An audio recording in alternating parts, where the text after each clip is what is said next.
জরুরি কাজে একটু বাইরে যাই আর কিছু কেনাকাটা ছিল। বাইরে যেয়ে অনেক কিছু দেখেছি, সেটা ভালো লেগেছে, তাই আপনাদের সাথে শেয়ার করব। আসসালামু আলাইকুম, সবাই কেমন আছেন? আশা করি আল্লাহর রহমতে ভালো আছেন। আমিও আল্লাহর রহমতে ভালো আছি। আবারও একটা নতুন ভিডিও নিয়ে আপনাদের সাথে শেয়ার করার জন্য চলে আসলাম। সম্পূর্ণ ভিডিও দেখার অনুরোধ রইল। আজ আমি, আমার বড় আফা, আমি আর আমার মেয়ে, এই তিনজন আমরা গিয়েছিলাম। একটু তালা কেনার প্রয়োজন ছিল, তালা কিনছিলাম। অনেক সুন্দর সুন্দর তালা দেখছিলাম। তালাগুলো দেখে যেটা ভালো লাগলো এবং সুন্দর দুইটা তালা কিনে নিয়ে এসেছিলাম। আজ আমি কিছুই কেনাকাটা করিনি, আজ সব কেনাকাটা করেছে আপা। এজন্য আপার সাথে আমি গিয়েছিলাম। আপার সাথে গিয়েছিলাম কেনাকাটা করব এবং কিছু জরুরি কাজের জন্য বাইরে যাই। এখন কেনাকাটা করার জন্য অনেক দূরে যাওয়া লাগে না, আমাদের বয়রাতে অনেক সুন্দর সুন্দর জিনিসপত্র পাওয়া যায়। যখন যাচ্ছিলাম তখন রাস্তাতে দেখি অনেক ছাত্রছাত্রীরা প্রায় সন্ধ্যা হয়ে এসেছিল। তারা সেই সন্ধ্যার সময়ও তারা দেখি দেয়াল পেন্টিংয়ের কাজের জন্য ব্যস্ত আছে। আমার সকল ছাত্রছাত্রী ভাই ও বোনেদেরকে জানাই স্যালুট। তারা অক্লান্ত পরিশ্রম করছে এই দেয়াল পেন্টিংয়ের কাজের জন্য। সকল ছাত্রছাত্রী ভাই ও বোনেরা প্রায় অনেক দিন ধরে তারা এই দেয়াল পেন্টিংয়ের কাজের জন্য নিয়োজিত আছে।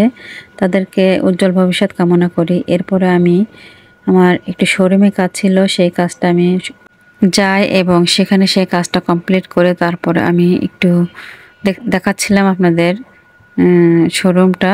আপনাদের ভাইয়া বাড়ি থাকে না, এজন্য সব কাজ আমার এক হাতে কাজ করা লাগে। যাই হোক, আমরা যখন বয়রাতে যাই, এখানে এই দোকানের ফুচকাটা আমরা প্রায় খেয়ে থাকি, অনেক মজা হয়। আর বাহিরে যাব না, আমার মেয়ে ফুচকা খাবো না, তাই কি হয়, ফুচকা খেয়ে আমরা তারপরে একটু পাপোশ কেনার জন্য এই দোকানটা আসি। এই দোকানটা অনেক সুন্দর সুন্দর পাপোশ, সুন্দর সুন্দর টেবিল ক্লথ আছে, ওয়াল ক্লথ আছে, তারপরে ম্যাট আছে, কার্পেট আছে, সুন্দর সুন্দর, অনেক সুন্দর ইউনিক ইউনিক ডিজাইনের জিনিসপত্র পাওয়া যায় এই দোকানটা। আমি প্রায় এই দোকান থেকে কেনাকাটা করি।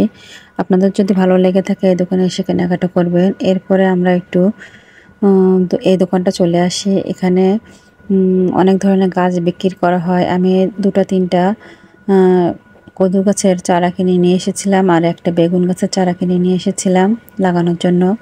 রাত্রে নিয়ে আসার পরে রাত্রে তো আর লাগানো যায় না, তখন সকালে আমি ফার্স্টে উঠে আমি এই গাছ দুটো লাগাই। আর আমি এই ড্রামটায় সার তৈরি করার জন্য বিভিন্ন রকমের সবজির খোসা, ডিমের খোসা আমি ফেলে দিই না, এগুলো সব এই ড্রামের মধ্যে আমি রেখে আমি সার করার জন্য তৈরি করেছি, পরবর্তীতে গাছ লাগানোর জন্য।